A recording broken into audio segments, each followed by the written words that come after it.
بسم اللہ الرحمن الرحیم۔ علامہ مجلسی علیہ الرحمہ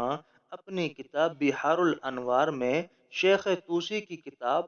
غیبت نعمانی سے روایت نقل کرتے ہیں کہ ابن عقدہ نے احمد بن یوسف سے، انہوں نے اسماعیل بن مہران سے، انہوں نے ابن بطینی سے، انہوں نے اپنے والد اور وہیب دونوں سے، انہوں نے ابو بصیر سے روایت کی ہے کہ ابو بصیر نے حضرت ابو عبداللہ امام جعفر صادق علیہ السلام سے روایت کی ہے کہ آپ نے فرمایا، تم لوگوں میں سے ہر ایک کو چاہیے کہ امام مہدی علیہ السلام کے خروج کے لیے اسلحہ فراہم کر کے تیار رہے،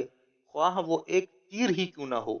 کیونکہ جب اللہ تعالیٰ تمہاری نیت دیکھ لے گا تو ہو سکتا ہے کہ وہ تمہاری عمر میں اتنا اضافہ فرما دے کہ تم ان کے عہد خروج و ظہور کو پالو اور امام مہدی علیہ السلام کے اعوان و انصار یعنی ان کی فوج میں شامل ہو جاؤ۔ علامہ مجلسی علیہ الرحمہ اپنی کتاب میں لکھتے ہیں کہ سید علی ابن عبد الحمید نے اپنے اسناد کے ساتھ بحوالہ احمد بن محمد ایادی مرفوعاً، اور انہوں نے عبداللہ بن اجلان سے روایت کی،